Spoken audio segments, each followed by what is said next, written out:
In May of 2008, two close friends set out to hike one of the most breathtaking, unforgiving landscapes on Earth, the Grand Canyon. They were young, experienced, and fearless. Their names were Ethan Cooper and Ryan Miller, both 27 years old, both in love with the wild. They packed light but smart: rope, climbing gear, trail maps, a camera, and enough food for 3 days. They had done this countless times before, scaling canyons, sleeping beneath endless stars, chasing horizons most people only ever saw in photographs. But this time they would not return. They vanished somewhere between cliffs in the Colorado River, a place where the earth falls away, and time itself seems to stop. For 12 years, their disappearance remained a mystery. And then, one morning, a hiker stumbled across something buried beneath the rock, something that would finally solve the case.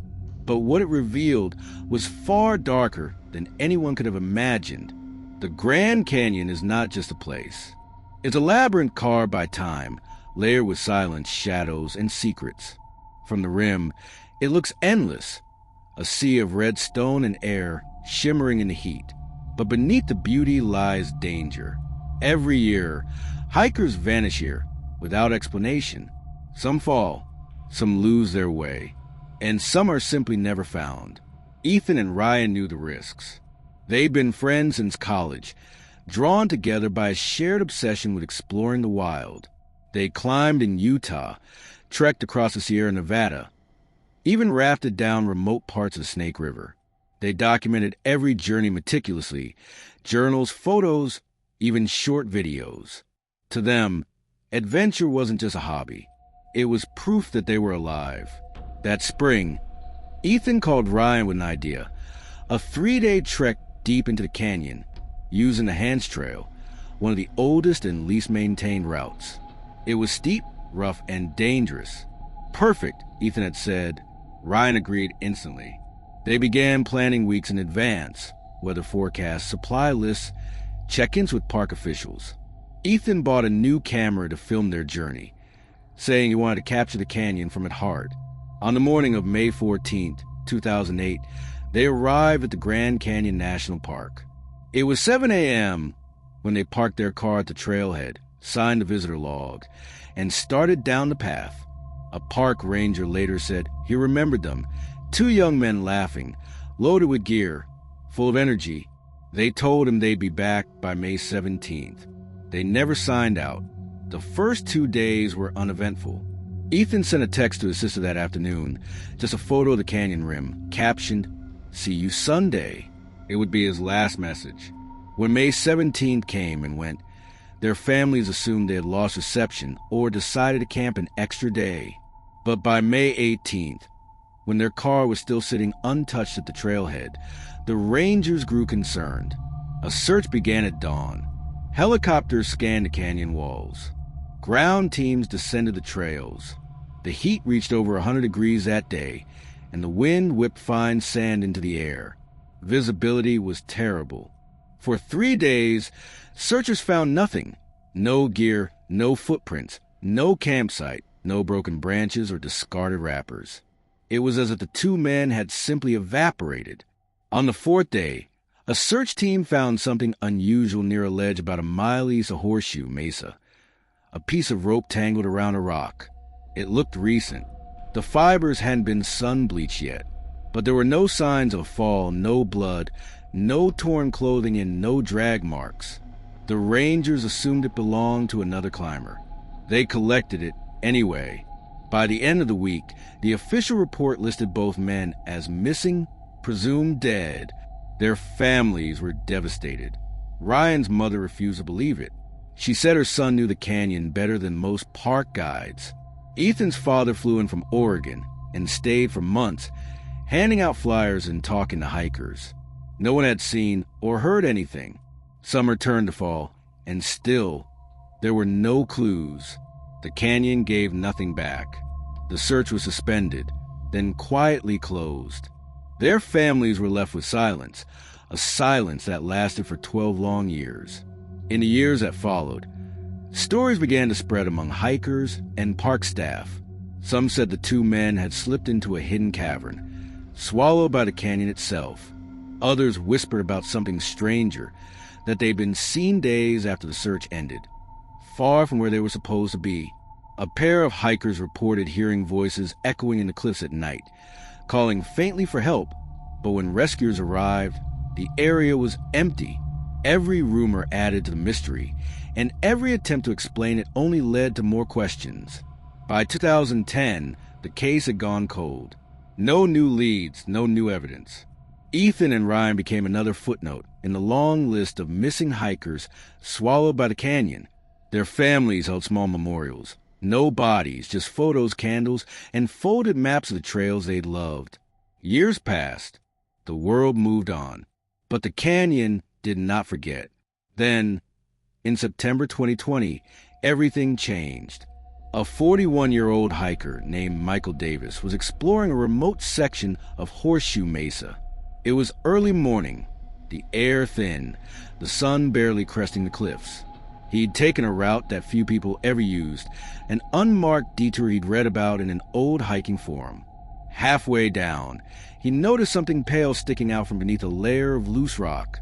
At first, he thought it was part of an animal skeleton, but when he knelt down and brushed the dust away, he saw a human bone, a femur, partially buried, bleached white by the sun. He froze. There was no cell signal. So he marked the spot with a pile of stones and hiked back up the trail as fast as he could. When rangers arrived later that afternoon, they uncovered a shallow landslide. Beneath it were the partial remains of a human body, a torn backpack strap, and a broken camera lens. Everything had been there for years, preserved by heat and stone. The remains were sent for testing. The next month, DNA results confirmed the identity: Ethan Cooper. 12 years after he disappeared, Ethan had finally been found. The discovery reignited the entire case. Investigators combed the area for clues, hoping to find Ryan's remains nearby. They found nothing, but inside the cracked casing of that broken camera, technicians recovered a small memory card damaged but not destroyed. It contained 3 photographs. The first showed the 2 friends smiling at the trailhead, posing before their descent. The second showed the canyon floor at dusk, steep cliffs rising behind them. The third was blurred, taken in motion, but in the background, faintly visible, was a human figure, standing on a ledge far behind them, watching. Investigators enhanced the image. It was grainy, but clear enough to see the shape of a person, tall, in dark clothing, standing still. Neither Ethan nor Ryan had reported seeing anyone on the trail. That section of the canyon was nearly impossible to reach without specialized gear. Whoever was in that photo had been there for a reason. When rangers returned to the site in 2021 to re-examine the area, they found something even stranger: a makeshift camp, hidden beneath an overhang of rock, nearly invisible from above. Inside were scraps of old canvas, rusted cookware, and fragments of clothing decades old. The camp was abandoned long before Ethan and Ryan's disappearance. But in the dirt, buried beneath one of the rocks, was a small metal box. Inside it was a faded notebook, its pages nearly dissolved, but still legible in places. The writing inside wasn't new. It was dated in 1972. The notebook belonged to another missing hiker, a man who had vanished nearly 50 years earlier on the very same trail. And the words he left behind would reveal a pattern that no one could explain. The discovery of that old notebook changed everything. Until then, everyone believed Ethan and Ryan's disappearance was a tragic accident, a fall, dehydration, or a wrong turn in unforgiving terrain. But now there was a different possibility. Something older. Something that had been buried in the canyon long before they ever set foot there.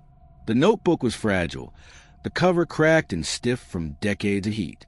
Inside were notes written in faded pencil. The first few pages described a hiking route, weather conditions and water sources, the kind of details any backpacker would write down. But as the pages went on, the tone shifted. The handwriting grew more frantic, the lines uneven, and the entries began to mention things no ranger report had ever recorded. The name on the first page read Thomas Hale, dated August 1972. According to park archives, Hale was a 33-year-old geologist from New Mexico who vanished while surveying rock formations near Horseshoe Mesa. His disappearance had been quietly filed away, another lost hiker in a place full of dangers. But the notebook told a different story. The first clear entry said, "Something is wrong with the canyon. I hear footsteps at night when there's no wind." The next, "Saw someone across the ridge. Thought it was a shadow until it moved uphill. Too fast. Too silent. And then, there's a cave halfway down the mesa. Someone's been living inside." Park investigators who examined the area after finding the notebook confirmed it. There really was a narrow cave about 50 yards from a makeshift camp. Inside, they found scraps of old fabric, rusted lanterns, and empty cans of food. Tests showed the items had been there for decades. But one thing stood out, a symbol carved into the rock wall, almost at eye level, a spiral, perfectly round, etched deep into the stone. No one could explain what it meant. When the discovery was released to the public in 2021, online forums exploded with theories. Some believe it was a mark left by indigenous tribes, a petroglyph, symbolizing cycles or spirits. Others thought it was evidence of something darker, perhaps a warning. But there was one theory that spread faster than the rest, that Hale hadn't been alone down there, because in his final entry, written in shaky handwriting, Hale had written one last sentence: "It waits where the walls breathe." The rangers who found the notebook refused to comment on what that meant, but those words haunted everyone who read them, especially Ethan's father, who still visited the canyon every year. He believed there was a connection between Hale's disappearance and his son's. He believed the canyon wasn't just swallowing people, it was keeping them. For months, investigators tried to locate any sign of Ryan Miller's remains. They mapped the coordinates of Hale's old campsite, compared them with the last known positions of Ethan and Ryan, and noticed something strange. The two locations were almost identical, less than a quarter mile apart, separated by a steep drop and a ridge wall. The same isolated section of canyon. The same path that almost no one ever hiked. As the investigation deepened, they found another piece of evidence that had been overlooked for years. Back in 2008, during the first search for Ethan and Ryan, a rescue helicopter had captured a series of high-resolution photographs of the canyon floor. They had never been analyzed in detail. Now, forensic image specialists enhanced them.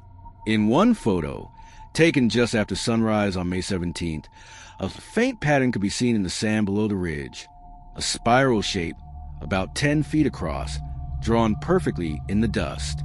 It matched the symbol carved inside Hale's cave. That discovery reignited media attention. For the first time in over a decade, reporters flooded the small town outside the canyon, interviewing anyone connected to the case. Old rangers were asked about strange experiences, unreported sightings, or secret trails not listed on maps. One retired ranger finally spoke. He said he remembered something unusual from the summer Ethan and Ryan vanished. During the initial search, on the third day, one of the helicopter pilots reported seeing a flicker of light deep within a canyon wall, as if from a reflective surface. The team assumed it was a piece of metal, maybe gear catching the sun. But when they flew closer, the light vanished. No reflection, no campsite, no trace. The pilot never forgot it. He said it looked almost like someone was signaling them, and then stopped the moment they turned toward it. The Park Service never released that detail. It was buried in internal logs, classified as unconfirmed visual anomaly, but it lined up eerily well with the coordinates of Hale's cave. Ethan's father, who had spent more than a decade begging authorities to reopen the case, decided to go there himself. He wasn't a hiker anymore. Age and grief had taken their toll, but he hired 2 local guides and insisted they lead him to that spot. It took them a full day to reach it. The air was dry and still, the silence so heavy that every step seemed to echo. When they finally stood at the entrance of the cave, one of the guides refused to go in. He said the place felt wrong, like walking into someone else's dream. Ethan's father stepped inside alone. The space was narrow, the air cool. He saw the carvings, the spiral, the rusted cans, and something else, a small piece of modern plastic, buried in the dirt near the wall. He picked it up. It was part of a hiking boot sole, a brand that hadn't existed before 2005, the same kind Ethan and Ryan had worn. He didn't tell the Rangers immediately. He sat there in silence for a long time, staring at the spiral on the wall, wondering what it meant.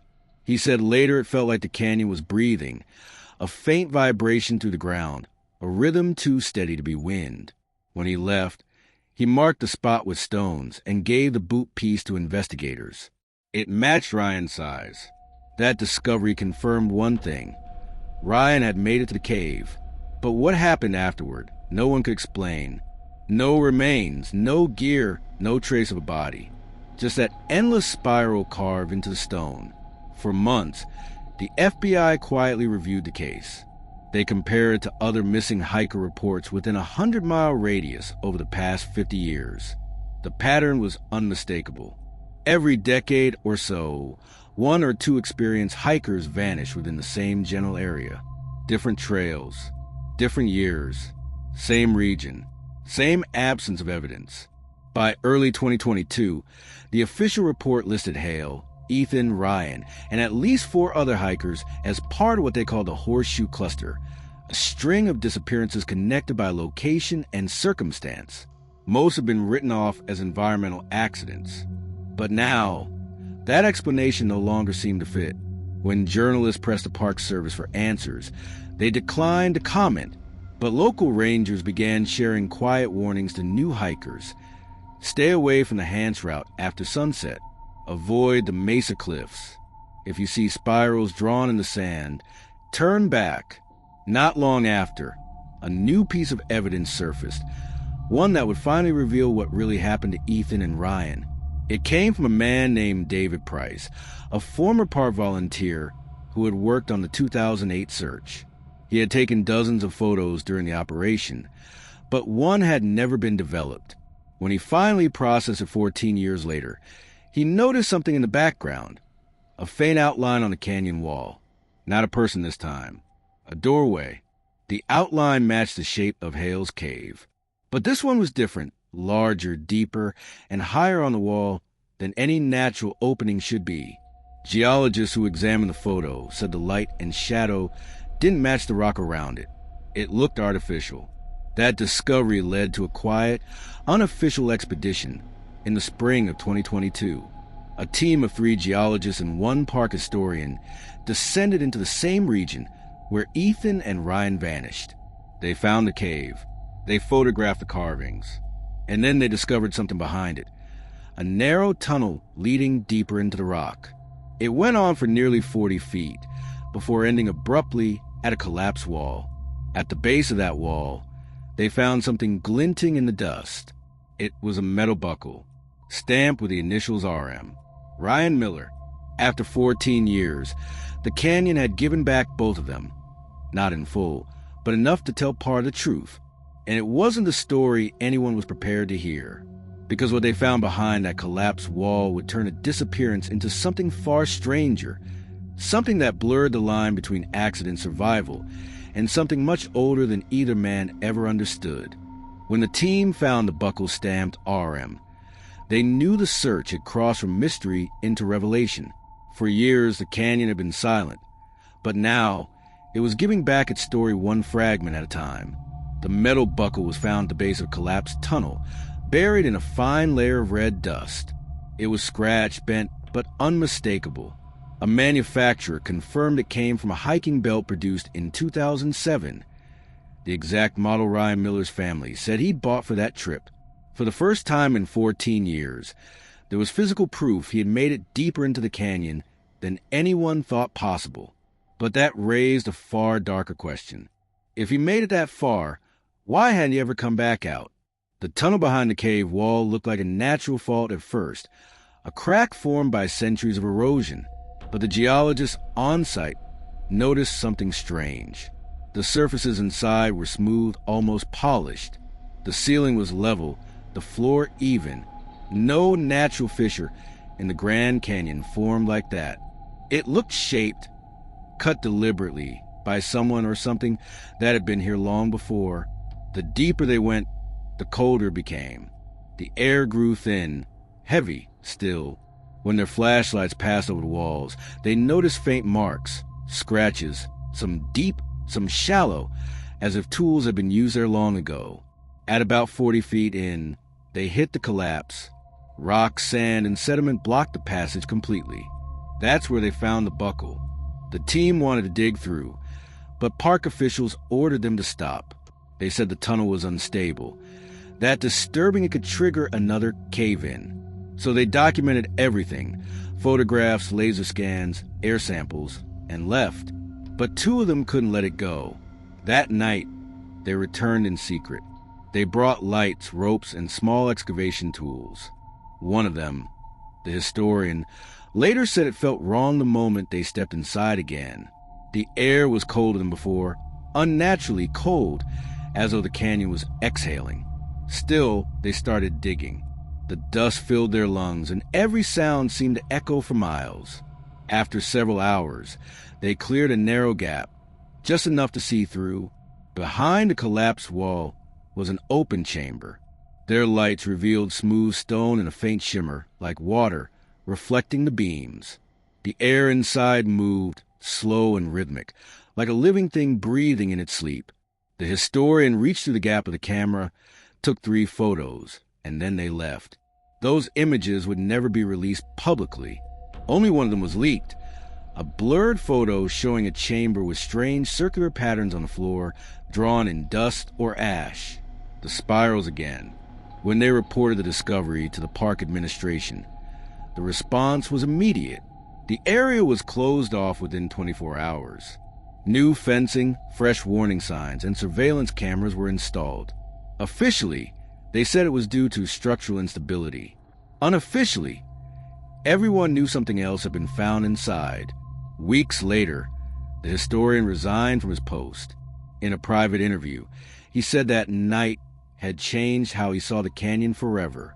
He said, "I went down there thinking it was stone and silence, but it's not dead. It listens. It remembers." When reporters tried to reach him later, he refused every call. He moved out of Arizona completely, leaving behind only his field notes. Those notes mentioned one chilling detail. When they broke through the wall, he heard something faint inside. Not wind, not water. Something like a whisper. A human voice saying his name. The story spread quietly online. Forums exploded again.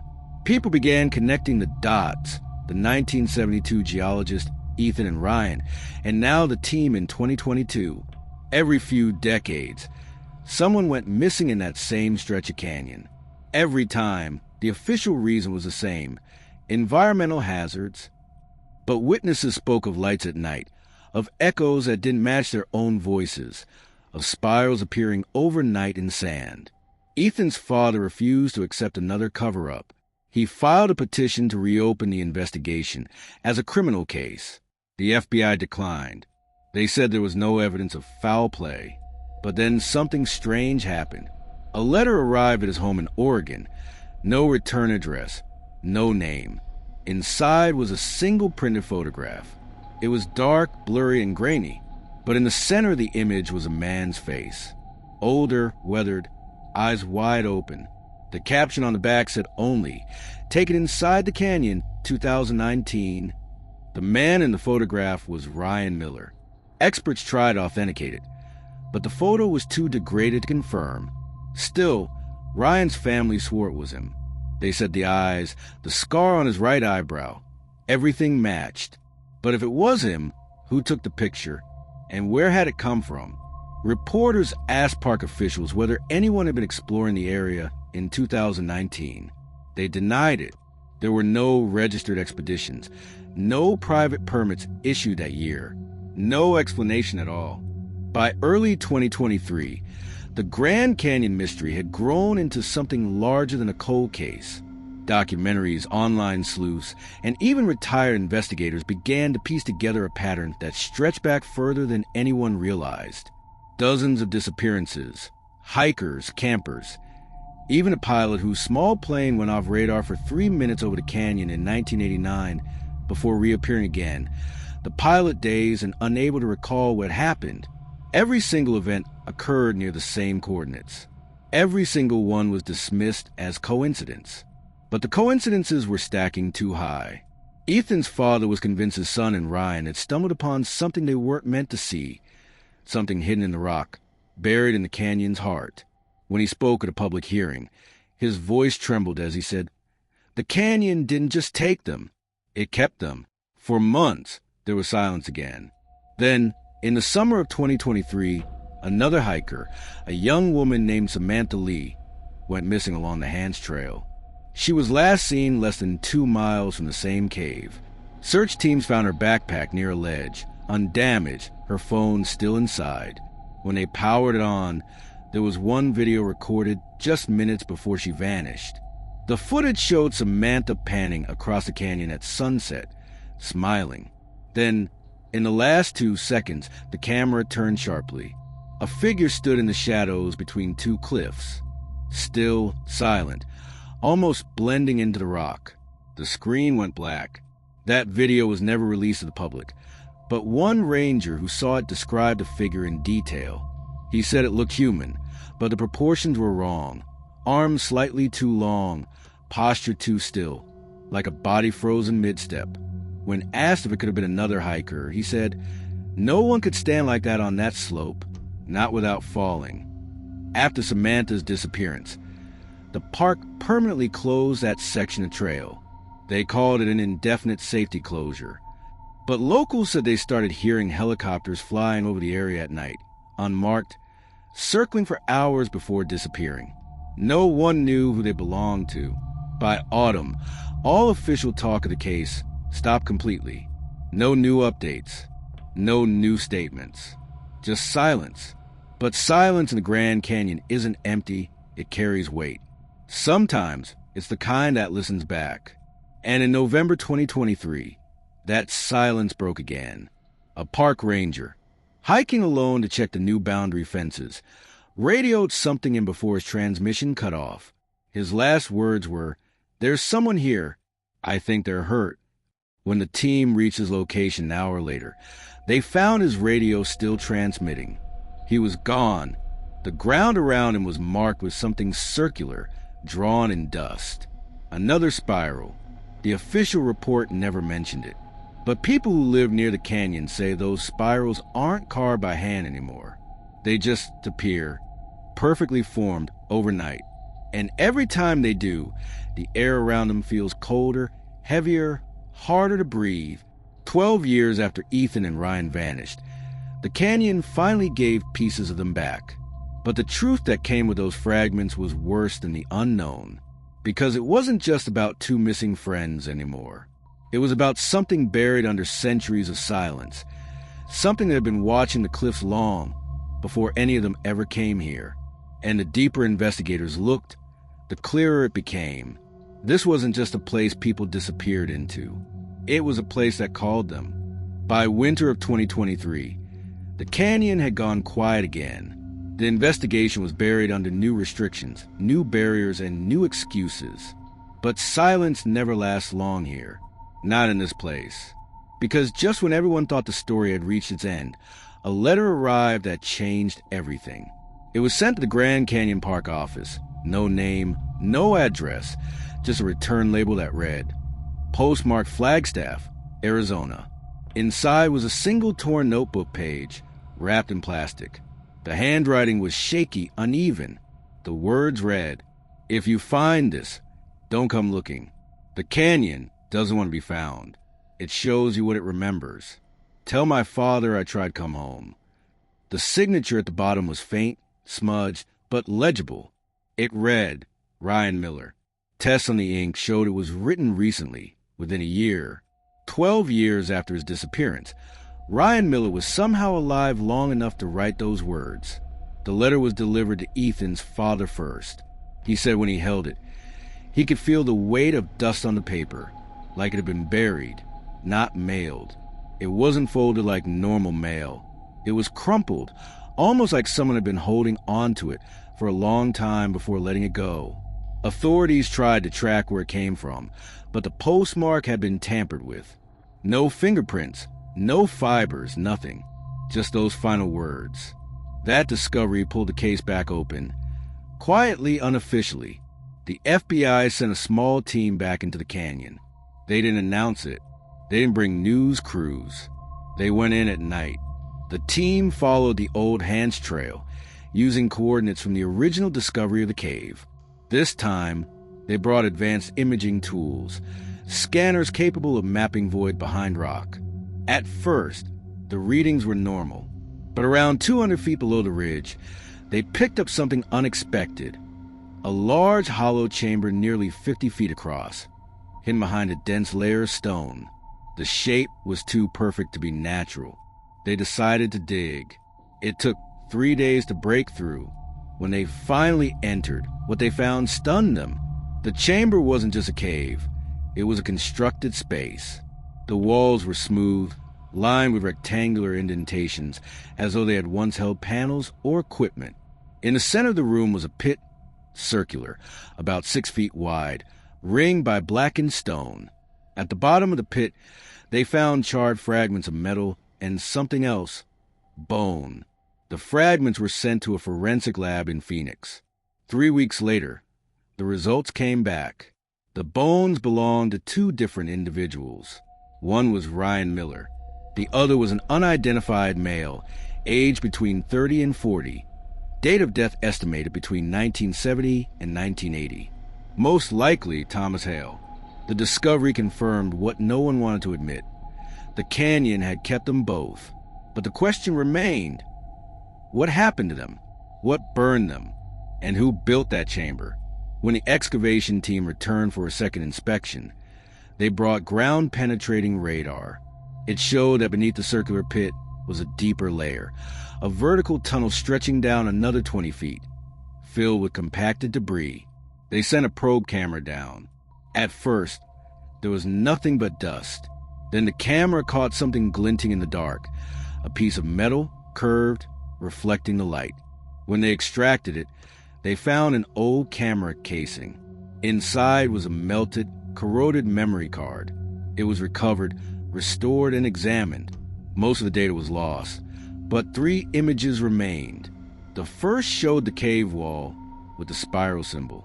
The second showed Ethan and Ryan's campsite. The third showed something else. A shape, half hidden behind dust and shadow, in the chamber's pit. It wasn't human. Its proportions were wrong. Too tall, too thin, its face featureless. Standing in the darkness, facing the camera. The technicians who analyzed the photo couldn't explain it. They said it might be a trick of light, motion blur, or damage. But everyone who saw the image described the same reaction, a coldness in their chest, as if the air itself felt heavier. Whatever was in that picture was real enough to haunt them. The FBI sealed the evidence. Within a week, all mention of the chamber was redacted from reports. The site was declared restricted territory. The public statement said only that unexploded ordnance from historic mining operations had been found, making the area unsafe. But no mining had ever been recorded in that part of the canyon. Still, there were witnesses, local rangers, guides, and scientists who had seen the chamber with their own eyes. One of them, who spoke anonymously, said there was something strange about the air inside. He said it hummed, not loud but constant, like a vibration you could feel more than hear. He said the walls seemed to absorb sound. When you spoke, your voice didn't echo. It just vanished. When he left the canyon that night, his radio wouldn't turn off. It kept crackling, even with the batteries removed. And through that static, he swore he heard a voice whispering his name. The canyon was changing. Or maybe it had always been this way, waiting for people like Ryan and Ethan, people drawn to its silence, people who couldn't resist getting too close. When Ryan's remains were finally returned to his family, they buried him beside Ethan in Oregon. No cameras, No reporters, no speeches. Just two families standing in the cold, saying goodbye to sons who had chased a horizon and been swallowed by it. But for Ethan's father, it wasn't enough. He believed Ryan's final message was more than a goodbye. It was a warning. He began visiting the canyon again, alone, walking to the fences that marked the restricted zone. Every time, he said the same thing, that he could feel something watching from the cliffs.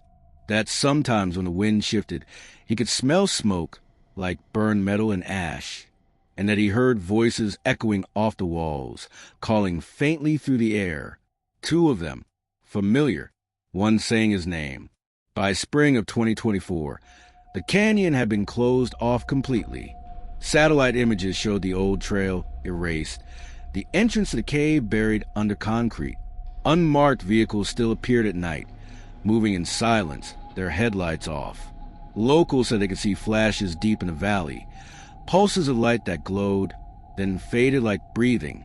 And every time the light appeared, something strange happened to the desert. Watches stopped, phones lost time, and the air grew heavy, as if the world itself was holding its breath. No one knows what's buried beneath that sealed chamber now. No one has ever gone back to find out. But the story of Ethan Cooper and Ryan Miller became legend, a tale told quietly around campfires and ranger outposts.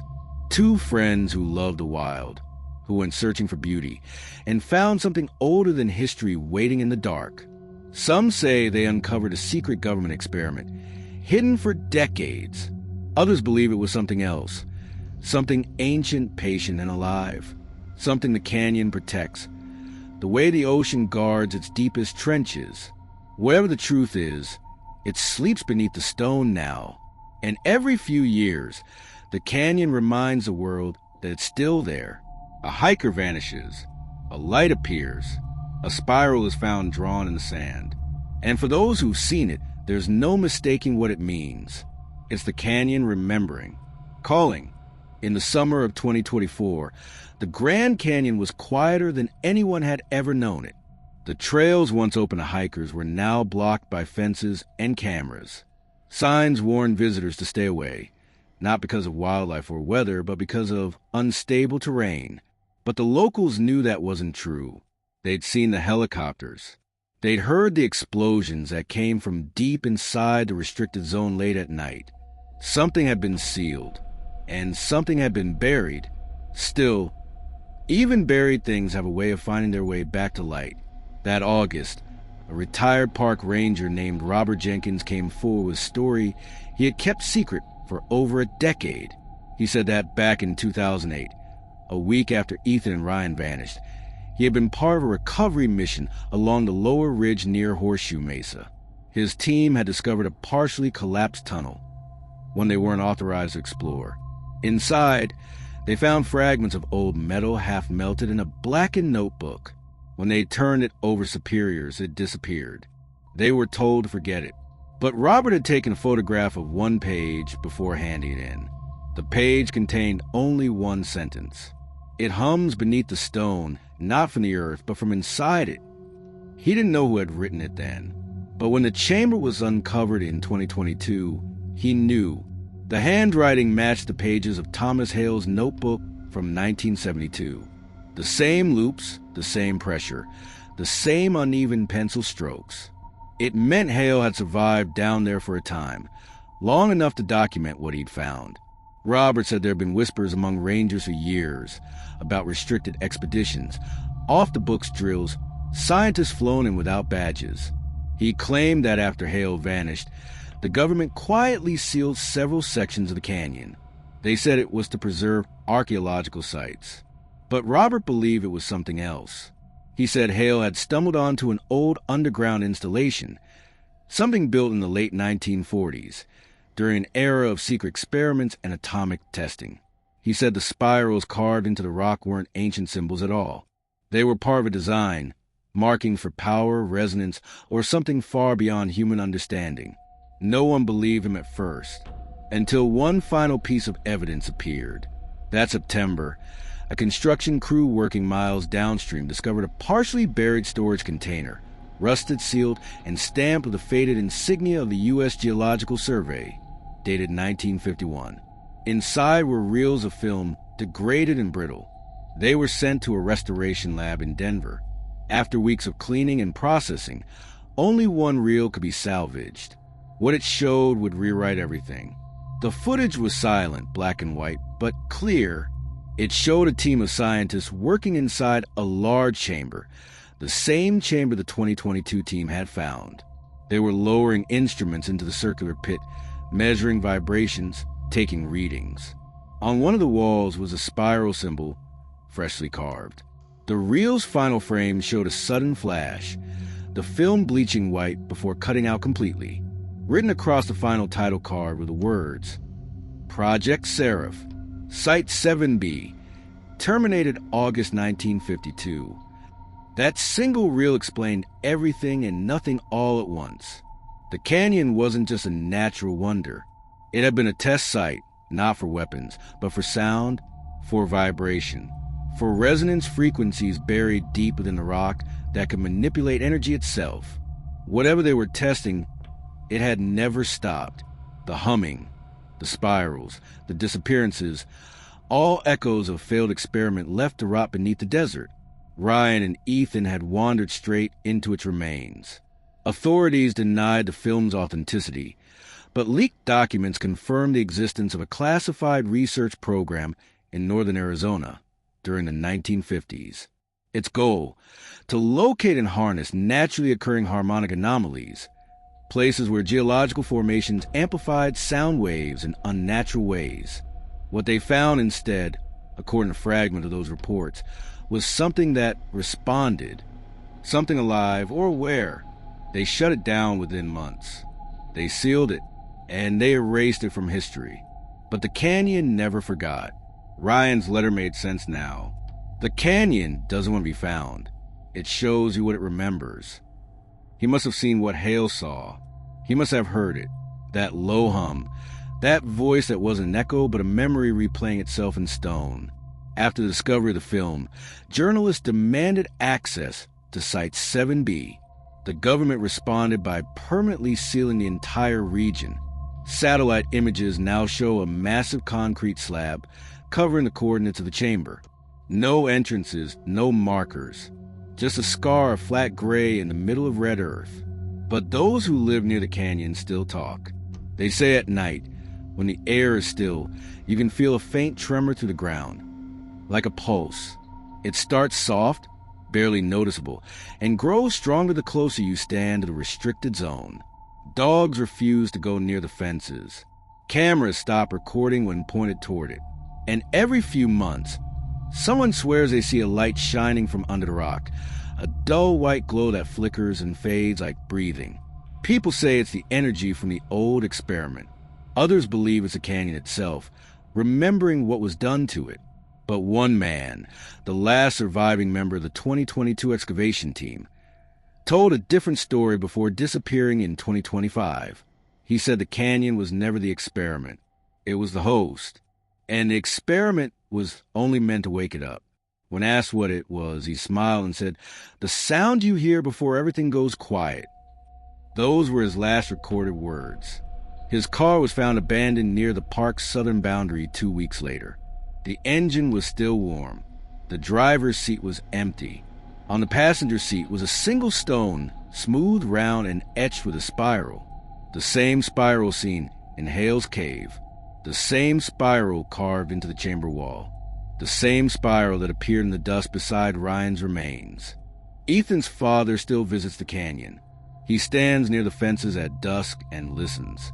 He says he can hear two voices when the wind passes through the cliffs. Soft, overlapping, faint. One says his son's name. The other says, "Go back." He never does. He says the canyon isn't finished with its story yet. And maybe he's right. Because every mystery that's buried beneath stone eventually demands to be heard again. Every silence hides a voice waiting to return. In the Grand Canyon, some stories don't end. They echo. They stretch across time, carved into the walls, humming beneath your feet. The sound of a place that remembers everyone who ever tried to understand it. And if you ever find yourself hiking there, alone, near Horseshoe Mesa, and you hear a low hum in the wind that doesn't fade when you stop walking, turn around. Don't look for the source. Don't follow it, because the canyon remembers faces. And once it remembers yours, it doesn't let go. This was the story of two friends who vanished in 2008. Two adventurers who went searching for beauty and found something beyond explanation. It took 12 years for the world to find out what happened to them. But maybe the truth was never meant to be solved, only heard, like an echo traveling through time. A reminder that some places in this world aren't meant to be explored. And in the silence of the Grand Canyon, that echo still lives, waiting for the next person brave or foolish enough to listen